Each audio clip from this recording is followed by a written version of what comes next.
بسم اللہ الرحمن الرحیم۔ واو اور اذ جب، قالا کہا، موسیٰ علیہ السلام نے، لی واسطے یا لیے، قومی قوم کے، ہی اپنی، لی قومی ہی اپنی قوم کے لیے یا اپنی قوم سے، انا بے شک، اللہ تعالیٰ، یأمرو وہ حکم دیتا ہے، کم تمہیں، ان یہ کہ، تذبحو تم ذبح کرو، بقرہ گائے، قالو انہوں نے کہا، کیا، تتخذو آپ بناتے ہیں، نا ہمیں، ہزوا مذاق،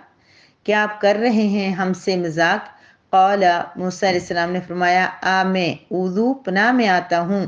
باللہ اللہ کی، ان یہ کہ، اکونا میں ہو جاؤں، من سے، الجاہلین جاہلین میں سے۔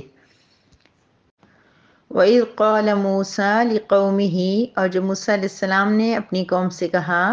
ان اللہ یأمرکم ان تذبحوا بقرہ، بے شک اللہ تعالیٰ آپ کو یہ حکم دیتا ہے کہ آپ گائے کو ذبح کرو۔ قالوا اتتخذنا ہزوا، تو انہوں نے کہا کہ آپ ہم سے مذاق کر رہے ہیں یا ہمارا مذاق بنا رہے ہیں۔ قال اعوذ باللہ ان اکون قال اعوذ باللہ ان اکون من الجاہلین، تو موسیٰ علیہ السلام نے فرمایا کہ میں اللہ تبارک و تعالیٰ کی پناہ میں آتا ہوں اس بات سے کہ میں جاہلوں میں سے ہو جاؤں۔ اللہ تعالیٰ فرماتے وہ اس کالا موسیٰ قومی، اور جب موسیٰ علیہ السلام نے فرمایا اپنی قوم سے، ان اللہ کے بے شک اللہ تعالیٰ، یأمرکم تمہیں حکم دیتے ہیں، ان یہ کہ تسبحو کہ تم ذبح کرو، بقرہ گائے کو۔ قالو تو ساری قوم نے کہا، اتتخذونا ہزوا، موسیٰ کیا آپ ہمارے ساتھ مذاق کرتے ہیں؟ قالا تو موسیٰ علیہ السلام نے فرمایا، اعوذ باللہ میں اللہ تعالیٰ کی پناہ میں آتا ہوں، ان اکون کہ میں ہو جاؤں، من الجاہلین جاہلین میں سے۔ ابھی آیت مبارکہ سے لے کے آیت نمبر 73 تک جو ہے وہ ایک ہی واقعے کو بیان کیا گیا ہے کہ بنی اسرائیل میں ایک قتل ہو جاتا ہے۔ قاتل کا نام معلوم کرنے کے لیے اللہ تعالیٰ موسیٰ علیہ السلام سے فرماتے ہیں کہ ایک گائے لی جائے، اس کو ذبح کیا جائے اور اس کے گوشت کا ٹکڑا لاش کے اوپر مارا جائے، تو لاش خود زندہ ہو کے بتائے گی کہ میرا قاتل کون تھا۔ لہٰذا یہ معاملہ بڑا سیدھا سادہ سا تھا کہ ایک گائے ذبح کرنی تھی اور یہ سارا معاملہ حل ہو جاتا، لیکن چونکہ ان کے اندر کہیں نہ کہیں بت پرستی کی محبت تھی اور گائے کی محبت تھی، کیونکہ یہ مصر میں کنانیوں کے ساتھ رہ کر آئے تھے، تو ان کے دل میں چاہت تو تھی گائے کی، لہٰذا انہوں نے سوالات کرنے شروع کر دیے کہ موسیٰ یہ جو گائے کا ذبح کرنا ہے تو کیا آپ ہمارے ساتھ مذاق کرتے ہیں؟ یہاں پہ بڑی اہم بات تھی کہ یہ لوگ جانتے تھے کہ موسیٰ علیہ السلام جو ہیں وہ جذباتی نبی ہیں اور ان کو غلط بات کے اوپر بڑی جلدی غصہ آ جاتا ہے، لہٰذا موسیٰ علیہ السلام ان کو وہی سنا رہے، اللہ تعالیٰ کا حکم سنا رہے ہیں، اور وہ کہہ رہے ہیں کہ موسیٰ ہمارے ساتھ مذاق تو نہیں کر رہے ہیں۔ اب بجائے یہ کہ موسیٰ علیہ السلام ان کو کوئی جواب دیتے، چاہے فزیکل جواب دیتے یا زبان سے کوئی جواب دیتے، آپ نے فوراً یہاں پہ دعا مانگنی شروع کر دی، اعوذ باللہ اللہ تعالیٰ میں آپ کی پناہ میں آتا ہوں۔ بڑی غور طلب بات یہ ہے کہ سامنے والا آپ سے جاہلانہ قسم کی بات کر رہا ہے اور اس کے جواب میں آپ بجائے کوئی ریئیکشن دکھائیں، آپ دعا کرنا شروع کر دیں، اور دعا بھی کیا کہ اللہ تعالیٰ میں آپ کی پناہ میں آتا ہوں کہ میں جاہلین میں سے نہ ہو جاؤں۔ جو آیت مبارکہ میں جاہلین کا لفظ آیا ہے یہ ہمارے اردو کا جاہل نہیں ہے، ہم اردو میں اس شخص کو جاہل کہتے ہیں جو کہ پڑھا لکھا نہ ہو، لیکن عربی زبان میں جاہل اس کو کہا جاتا ہے کہ جس کا سیلف کنٹرول نہ ہو، جو اپنے اوپر قابو نہ رکھ سکتا ہو، اپنے جذبات کو کنٹرول نہ کر سکتا ہو، اپنے غصے کو کنٹرول نہ کر سکتا ہو۔ لہٰذا ان کی اس قسم کی بیہودہ بات کے جواب میں موسیٰ علیہ السلام کو غصہ آنا یہ بالکل فطری سی بات تھی، تو فوراً آپ نے کہا کہ اللہ تعالیٰ کہ مجھے اس میں سے نہ بنا دینا کہ میں اپنے ضبط کو کھو دوں، میں اپنا کنٹرول کھو دوں۔ لہٰذا یہ بڑی خوبصورت دعا ہے ان لوگوں کے لیے جن کو بہت غصہ آتا ہے، وہ اس دعا سے اللہ تعالیٰ سے مدد مانگا کریں کہ اللہ تعالیٰ ہمیں جلد غصہ نہ آیا کرے۔ لہٰذا اب انہوں نے جو ہے وہ سوال و جواب کرنا شروع کر دیے۔ نحمدہ و نصلی علی رسولہ الکریم، اما بعد، سورہ بقرہ کی آیت نمبر 67 ہے،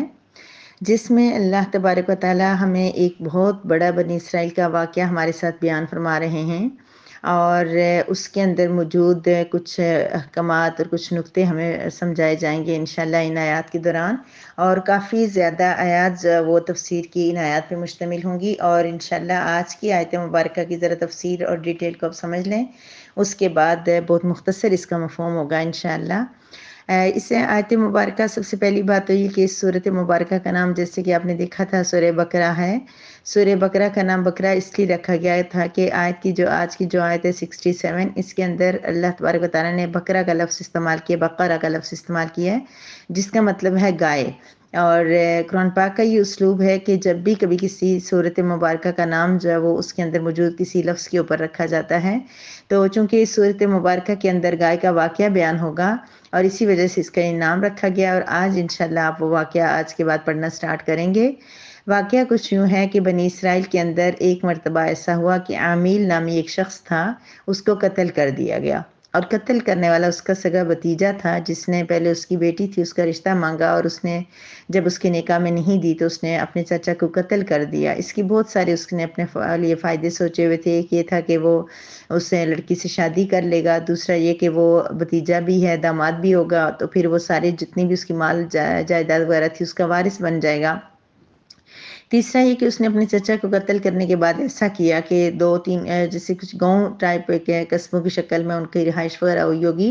تو اس نے اپنے چچا کو جا کے دوسرے یعنی کہ جو چھوٹی چھوٹی جگہیں ہوئی ہوں گی، تھوڑے سے یعنی اتنے زیادہ لوگ نہیں تھے، الگ الگ رہتے ہوں گے، تو دوسرے گاؤں کے جو دروازے کے اوپر اس نے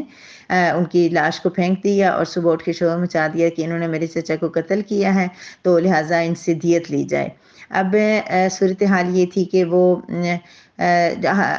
موسیٰ علیہ السلام کے پاس پھر جو ہے وہ واقعہ لے کے گئے، یہ بات ان کو بتائی گئی کہ اس طرح یہ کہہ رہے ہیں۔ تو موسیٰ علیہ السلام نے تو رات کے اندر ایک طریقہ کار تھا قاتل کو جاننے کا، وہ یہ تھا کہ گائے کو ذبح کیا جاتا تھا اور اس کے خون کے اندر تمام لوگ اپنے ہاتھوں کو رنگتے تھے اور قسم کھاتے تھے کہ ہم نے یہ قتل نہیں کیا۔ اس ساری صورتحال بھی کر کے دیکھ لی گئی، لیکن ہر انسان قسم کھا رہا تھا کہ ہم نے یہ قتل نہیں کیا۔ تب موسیٰ علیہ السلام نے اللہ تبارک و تعالیٰ سے دعا کی کہ یا اللہ اس کے قاتل کے بارے میں کوئی نشاندہی فرما دیں، کوئی رہنمائی فرما دیں۔ تو اللہ تبارک و تعالیٰ نے موسیٰ علیہ السلام کو حکم دیا کہ آپ ایک گائے کو ذبح کروا دیں۔ اب گائے کو ذبح کروا دینے کے لیے موسیٰ علیہ السلام نے جب اپنی قوم کو بتایا کہ اللہ کی طرف سے یہ حکم آیا ہے کہ گائے کو ذبح کریں، پہلی بات تو یہ ہے کہ ان لوگوں نے اس چیز کو بہت مذاق بنا لیا۔ انہوں نے کہا کیا ہم گائے ذبح کریں؟ آپ ہم سے مذاق کر رہے ہیں، ہم آپ کو قاتل کا پوچھ رہے ہیں، ہم آپ سے پوچھ رہے ہیں کہ اس بندے کو قتل کس نے کیا ہوگا؟ آپ اللہ کے نبی ہیں، آپ کو تو غیب کا علم ہونا چاہیے، آپ کو تو فوراً بتا دینا چاہیے کہ اس کو کس نے قتل کیا، تو آپ آگے سے ہمیں گائے ذبح کرنے کے لیے کہہ رہے ہیں۔ ایک بات تو اس سے یہ پتہ چلی کہ اللہ کے نبی کو بھی، اللہ کے رسول حضرت محمد کو اور تمام انبیاء کو کلی علم نہیں تھا، کسی بھی چیز کے بارے میں ان کے پاس اتنا علم تھا جتنا رب کریم نے ان کو عطا کیا تھا۔ حضرت محمد صلی اللہ علیہ وسلم کو اللہ پاک نے بے بہا بہت زیادہ علم عطا فرمایا، لیکن اتنا ہی جتنا اللہ کی مرضی اور منشا تھی۔ عالم الغیب کی جو ذات ہے وہ صرف اور صرف اللہ تبارک و تعالیٰ کی ہے۔ ہمیں ہمارے اعمال میں، ہماری نماز روزے میں اور عبادات میں بھی ہر چیز میں ہم نے صحیح کام کرنے ہیں، گناہوں سے بچنا ہے، اور باقی جو اختلافی چیزیں ان میں بھی ہم نے صحیح راستے کو چن کے دیکھ کے ہم نے اس پہ عمل کرنا ہے، لیکن عقیدے کے بارے میں ہم نے بہت خیال رکھنا ہے کہ ہمارا عقیدہ خراب نہ ہو جائے، کیونکہ عقیدہ اگر صحیح نہیں ہوگا، ہم کہیں غلطی سے نہ سمجھی میں ہم رب کریم کے ساتھ کسی کو شریک ٹھہرا رہے ہوں یا ہم سے کوئی ایسی غلطی ہو رہی ہو، تو پھر ہماری عبادات، ہماری ریاضت، ہماری ساری کوششیں ساری رائگاں ہو جائیں گی، کیونکہ اللہ پاک کو کسی طرح کا بھی عقیدے کے اندر اور شرک وغیرہ یہ پسند نہیں ہے، گناہ بھی پسند نہیں ہے، لیکن شرک کو اللہ تعالیٰ معاف نہیں فرماتے۔ تو اللہ تبارک و تعالیٰ کی ہی ذات اس آیت مبارکہ سے پتہ چلا کہ عالم الغیب ہے، کسی نبی کو بھی یہ علم نہیں ہوتا، ورنہ موسیٰ علیہ السلام فوراً کہہ دیتے ہاں فلاں بھتیجا ہے، اس نے قتل کیا، مجھے پتہ ہے، لہٰذا آؤ اس کو سزا دیتے ہیں۔ لیکن انہوں نے اللہ تعالیٰ سے دعا کی، اللہ پاک نے ایک طریقہ منظم طریقے سے بتایا کہ یہ طریقہ کرو، ایک گائے کو ذبح کرو گے تو پھر اس گائے کے ذبح کرنے سے پھر مزید اللہ تبارک و تعالیٰ بتائیں گے کہ کیا کیا جائے، اللہ پاک بتائیں گے تو ایسا کرو گے۔ تو موسیٰ علیہ السلام کی قوم کہنے لگی اے نبی، اے موسیٰ، ہم سے مذاق کر رہے ہو، ہمیں بیوقوف بنا رہے ہو، آپ ہمارا مذاق بنا رہے ہو، ہم قاتل پوچھ رہے ہیں اور آپ ہم سے آگے کہہ رہے ہو گائے ذبح کرو۔ تو موسیٰ علیہ السلام نے ان کو فرمایا کہ میں اللہ کی پناہ میں آتا ہوں کہ میں جاہلوں میں سے ہوں۔ اچھا، مذاق کرنا جو ہے وہ ناپسندیدہ نہیں ہے، لیکن کسی حد تک ایک لمٹ کے اندر رہ کے مذاق کیا جا سکتا ہے، ایک طریقے کے اندر جس میں کسی کی دل آزاری نہ ہو، جس میں کوئی اس دینی کسی شعار کا مذاق نہ اڑایا جائے۔ جیسے آپ دیکھیں موسیٰ علیہ السلام اگر ایسی بات مذاق میں کہتے کہ اللہ آپ سے کہہ رہے ہیں گائے ذبح کرو، تو یہ بات تو جاہلوں والی تھی نا کہ وہ اللہ کے اوپر کہہ دیتے کہ اللہ کہہ رہے ہیں۔ تو اس طرح ہم لوگ کبھی کبھی مذاق میں ہم دین کی باتوں کو مذاق بنا دیتے ہیں۔ بہت افسوس کی بات ہے، ہم مسلمان ہیں، ہم کلمہ پڑھتے ہیں، ہمارا اسلام ہمارا مذہب ہے، ہم اس کے مطابق، لیکن کبھی کبھی میں نے بہت دیکھا ہے، بہت لوگ جو ہے نا اسلام کی بہت ساری چیزوں کو مذاق کے طور پہ لیتے ہیں۔ اللہ نے ایسے کہا ہے، اچھا اللہ نے ایسے کہا ہے، اللہ ایسے کہتے ہیں، اللہ ایسے کرتے ہیں، یا دین ایسا ہے، مذہب ایسا ہے، رمضان ایسا ہے، اچھا روزوں کے بارے میں ایسے ایسے مذاق، ایسے ایسے کلپس چل رہے ہوتے ہیں، ایسی چھوٹی چھوٹی ویڈیوز آڈیوز چل رہی ہوتی ہیں۔ خدا را ہم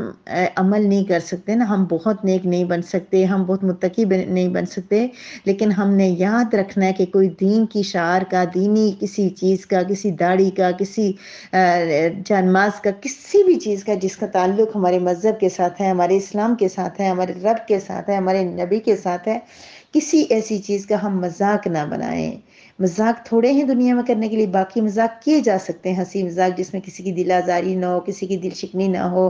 اور کسی کی توہین نہ ہو رہی ہو، کسی کی غیبت نہ ہو رہی ہو، تو بیٹھ کے محفل میں بیٹھے کوئی ہنسی مذاق چغل میلہ گپ شپ سب کچھ چل سکتا ہے، لیکن کوئی ایسی بات نہ ہو کہ وہ جہالت کی حد کو پہنچ جائے۔ موسیٰ علیہ السلام فرمایا کہ کیا تم یہ سمجھتے ہو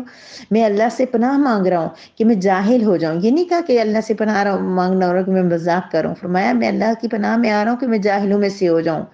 کیوں کہ مطلب یہ کہ جو جاہل ہوتے ہیں نا وہ ایسا فضول مذاق کرتے ہیں کہ وہ رب کے بارے میں کوئی بات کہیں جو رب نے نہیں کی ہوئی ہے، وہ رب کریم کی طرف ایسی بات منسوب کریں جس کا تعلق رب سے نہیں ہے، تو انہوں نے یہ کہہ دیا کہ میں جاہل نہیں ہوں، میں اگر ایسی کوئی بات میرے اندر آ بھی رہی ہے تو میں اللہ سے پناہ مانگتی ہوں۔ ہمیں بھی تو اللہ سے پناہ مانگنی چاہیے، اللہ پاک ہم ایسا کوئی کام نہ کریں کہ ہم جاہلوں میں سے ہوں گے۔ دیکھیں ہمیں صرف اتنی دعا پڑھنی ہے، اعوذ باللہ ان اکون من الجاہلین، کتنی پیاری پیاری دعائیں کس کس آیت کے اندر چھپی ہوئی ہیں، ہمیں یہاں سے مطلب ہمارے لیے آیت ہے، ہمارے لیے دعا ہے۔ یہ کالا کا مطلب تو ہے نا موسیٰ علیہ السلام نے فرمایا، تو ہم نے کیا کہنا ہے، ہم نے اتنی دعا کرنی ہے، کبھی ہمیں لگے اچھا، کبھی ہمیں نہ سمجھ، جاہل کا کیا مطلب ہوتا ہے؟ جس کو سمجھ نہ ہو، جس کو فہم نہ ہو، جس کو کسی بات کا پتہ نہ چل رہا ہو، اور یہ بڑی پریشانی والی بات بھی ہوتی ہے۔ بعض اوقات بالکل ٹھیک ٹھاک بندہ ہوتا ہے، دنیاوی معاملات میں وہ اتنا کنشیس ہوتا ہے، اتنا ذہین ہوتا ہے، اتنا کاروباری ہوتا ہے، لیکن دین کے مسئلے میں آ کے اس کو سمجھ ہی نہیں آتی، وہ جاہل بن جاتا ہے۔ یا بعض دفعہ اتنا بڑا عالم ہوتا ہے، اتنا نیک اور اتنا مطلب اس کے پاس علم ہوتا ہے دین کا بھی سب کچھ، لیکن اس کا عمل جو وہ اس کی ایسے لگتا ہے کہ وہ جہالت کو ظاہر کر رہا ہے۔ تو اس لیے ہمیں کیا دعا مانگنی ہے؟ ہمیں رب سے مانگنا ہے اعوذ باللہ نکون من الجاہلین، میں اللہ کی پناہ میں آتی ہوں کہ میں جاہلوں میں سے ہو جاؤں۔ یہ ٹکڑا، یہ حصہ آگے دعا کا ہمیں مانگنا چاہیے کہ رب کریم ہمیں جاہل مت بنانا، جو چیز ہم سنیں اس کو سمجھ لیں، جو چیز ہم دیکھیں اس کو پرکھ لیں، جو چیز ہم کریں، جو کام کر رہے ہیں۔ مجھے بڑا اس چیز سے اب ڈر لگتا ہے کہ میں کوئی گروپ میں میسیج کر رہی ہوں، مجھے ہوتا ہے کہ میں صحیح کر رہی ہوں، غلط کر رہی ہوں، کوئی میسیج اوپر نیچے ہو جائے، کچھ بے دھیانی میں، جسے پرستا پن کشمیری میں کہتے ہیں، اس طرح کی چیزوں سے بھی ہمیں اللہ تعالیٰ سے دعا مانگنی چاہیے، اللہ سے پناہ مانگنی چاہیے کہ اللہ ہمیں جہالت ہمارے اندر نہ ڈالنا، ہمیں جاہلیت سے پناہ دینا، ہمیں نیک بنا دے اور سمجھدار بنا دے، اتنا سمجھدار بنا دے کہ دین کو سمجھنا ہمارے لیے آسان ہو جائے، دین پر عمل کرنا ہمارے لیے آسان ہو جائے۔ بہرحال اللہ تبارک و تعالیٰ آگے مختلف آیات آئیں گی، ان کے اندر مزید اس واقعے کو بتفصیل کے ساتھ بیان کیا جائے گا، اور اس آیت مبارکہ اتنا ہی ہوا کہ اللہ پاک نے فرمایا کہ موسیٰ علیہ السلام سے کہا کہ اپنی قوم سے کہہ دیا ہے، موسیٰ علیہ السلام نے اپنی قوم سے کہا کہ اللہ آپ کو گائے ذبح کرنے کا حکم دے رہے ہیں۔ اب انہوں نے کہا کہ آپ ہم سے مذاق کر رہے ہیں۔ اللہ موسیٰ علیہ السلام نے آگے دعا کر دی اللہ پاک سے کہ اللہ میں جاہلوں میں سے میں نہ ہو جاؤں، اور ان کو بھی اشارہ دیا کہ کیا میں تمہیں جاہل لگتا ہوں؟ میں اللہ کا نبی ہوں، اللہ کا نبی ہو کہ میں ایسی مذاق کروں گا؟ یعنی انبیاء سے بعید ہے کہ وہ ایسے مذاق، ایسے فضول مذاق جس کے اندر کوئی چیز اللہ کی طرف منسوب کی جا رہی ہے، ایسے کیے جائیں۔ اور آج پیارا خوبصورت مہینہ، مقدس مہینہ، جو اتنی دعاؤں سے، اتنی منتوں مرادوں سے اللہ پاک نے یہ ہمیں دیا تھا، اور اس کی گھڑیاں گزرتی جا رہی ہیں۔ اچھا، اسی طرح ہماری زندگی کی گھڑیاں بھی تو گزر رہی ہیں، زندگی بھی تو بالکل برف کی طرح پگھل رہی ہے نا، جیسے کوئی آدمی ہو، ایک گاڑی کے اوپر اس نے برف رکھی ہو اور وہ برف بیچ رہا ہو تو اس کی برف پگھل رہی ہوتی ہے، وہ کہتا ہے جلدی سے کوئی گاہک آ کے اس برف کو خرید لے تاکہ میری آمدنی ہو جائے۔ تو برف بیچنے والا جس طرح پریشان ہوتا ہے، ہماری بھی تو زندگی ایک برف کی طرح پگھل رہی ہے۔ اب رمضان سے دیکھیں نا، جب رمضان آیا تھا ہم ایکسائٹیڈ تھے، رمضان آ رہا ہے، ہم نے پتہ نہیں کتنے قرآن کریم پڑھنے ہیں، ہم نے تراویح پڑھنی ہے، ہم نے نمازیں پڑھنی ہیں، ہم نے نوافل پڑھنے ہیں، لیکن اب ہم دیکھیں تو کتنا ٹائم گزر گیا ہے، ہم لوگوں نے کچھ بھی نہیں کیا ہے۔ تو ہمیں کیا کرنا ہے کہ ہم اللہ تبارک و تعالیٰ سے دعا کرنے کہ اللہ تھوڑے سے دن گزر گئے اور اسی طرح ہماری زندگی بھی گزر جائے گی، اسی طریقے سے ہماری زندگی ختم ہو جائے گی اور ہمیں پتہ ہی نہیں چلے گا، اور ایک دن ہماری زندگی کی شام ہو جائے گی، جس طرح رمضان کا اختتام ہونے کے قریب ہے اس طرح ہماری زندگی کا اختتام ہو جائے گا۔ تو اللہ تبارک و تعالیٰ ہمیں اس کی تیاری کرنے کی توفیق عطا فرما دے۔ اس مقدس مہینے کی جو تھوڑے سے دن ہیں، پتہ نہیں آپ میں سے اور مجھ میں سے، ہم سب میں سے کون اگلے رمضان میں ہوگا اور کون نہیں ہوگا، تو اللہ تبارک و تعالیٰ اس کو قیمتی بنانے کی توفیق عطا فرما دیں۔ اپنے پیارے پیارے اسلامی ملک فلسطین اور اپنی مسجد اقصیٰ اور وہ جو حضرت موسیٰ علیہ السلام کی، حضرت سلیمان علیہ السلام کی اور تمام انبیاء کی، نبی کریم صلی اللہ علیہ وسلم کی جو یادیں جڑی ہوئی ہیں مسجد اقصیٰ کے ساتھ، جو اس کا قبلہ بننے کا واقعہ، اور یہ ساری چیزیں بھی آگ پڑیں گے۔ اب ہمارے پیارے قرآن کے اندر مسجد اقصیٰ کا نام لے کے اللہ پاک نے سبحان الذی اسری بعبدہ لیلا من المسجد الاقصیٰ، مجھے آیات نہیں آتی لیکن یہ کہ مسجد اقصیٰ کا ذکر قرآن کریم کے اندر موجود ہے۔ تو اس مسجد اقصیٰ کے لیے جو لوگ قربانیاں دے رہے ہیں، جو اس کے لیے اتنی کوشش کر رہے ہیں، اتنی ایفرٹ کر رہے ہیں، اپنے بچوں کی قربانیاں دے رہے ہیں، جنازے اٹھا رہے ہیں، بھوکے پیاس سے لڑ رہے ہیں، اور کیا کچھ وہ ہم نہیں کر رہے۔ ہمیں سے اکثر لوگوں کے سٹیٹس اور سب کچھ بہت زیادہ ہوتا ہے، ہم دیکھتے بھی ہیں ویڈیوز، تو ہم ان کے لیے کچھ بھی نہیں کر رہے ہیں، کوئی دعا نہیں، کچھ نہیں، نہ کوئی ڈونیشن، نہ کچھ اور۔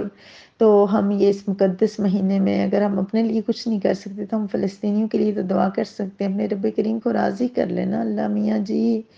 بس ہو گیا نا، بہت ہو گیا ہے، اللہ اب ان کو فتح اور نصرت عطا فرما دے، یہ جنگ بند ہو جائے اور یہ سارے ان کے مسائل اور سب کچھ جو وہ حل ہو جائے۔ اللہ پاک ایسا جذبہ اور اسلامی ممالک کا عطا فرما دے، یہ عرب ممالک اور یہ دنیا، یہ سارے، ہم لوگ کہہ رہے ہیں حکمران کچھ نہیں کر رہے، لیکن ہم خود کون سا کچھ کر رہے ہیں؟ ہم سے تو تھوڑا سا بائیکاٹ ہے، وہ نہیں ہم سے ہو رہا، ہم سے وہ چیزیں نہیں چھوڑی جا رہی جو ہم کہتے ہیں کہ ان کی اسرائیل کی تو ہیں لیکن یہ اچھی ہیں، پاکستانی چیزیں ہم سے استعمال نہیں ہوتی کیونکہ ان کے اندر بہت زیادہ مسائل اور پریشانیاں ہوتی ہیں، تو ہم لوگوں سے تو اتنا کام نہیں ہو رہا، تو ہم کہہ رہے کہ حکمران کیوں نہیں ان کا ساتھ دے رہے سب کچھ، لیکن ہر ایک انسان سے پوچھو گی میں اور آپ نے کیا کیا؟ ہم نے تو کچھ بھی نہیں کیا، اور کچھ نہیں تو ہم اس رمضان کے مقدس مہینے میں ان کے لیے روزانہ دعا کریں، یا اللہ ہمارے ان بہن بھائیوں کی مدد فرمائے، کہ فلسطین کیا، کشمیر میں، جہاں جہاں بوسنیا جیسنیا بھی بہت ساری دنیا میں جگہ ایسی ہیں جہاں پہ ہمارے مسلمان بہن بھائی ہیں، ہم آزادی کا سانس لے رہے ہیں، ہمارے پاس نماز کے لیے جگہ، وقت، ہر چیز میسر ہے، ہمیں اندازہ ہی نہیں ہے اس نعمت کا کہ ہمارے پاس جو اپنا ملک ہے، یہ ہمارے پاس کتنی بڑی نعمت ہے۔ اللہ پاک ہمارے اس ملک کو سلامت رکھے، اور اللہ تبارک و تعالی ہمارے فلسطینی اور تمام دنیا میں جہاں جہاں کسی مسلمان کسی مسئلے کا شکار ہے، پریشانی کا شکار ہے، عمر کرنے والے مسلمان ہیں، اللہ تبارک و تعالی ان کی مدد فرما دے، ان کی نصرت فرما دے، ان کی مسائل کو حل فرما دے۔ انہوں نے قربانیاں دے دی ہیں، انہوں نے اپنے لیے جنت لکھوا دی ہے۔ اللہ تبارک و تعالی تمام دنیا کے مسلمانوں کے اندر وہ جذبہ، وہ حضرت خالد بن ولید کا، حضرت عمر فاروق کا، حضرت عمر بن عاص کا جذبہ اللہ تبارک و تعالی عطا فرما دے۔ وآخر دعوانا ان الحمد للہ رب العالمین۔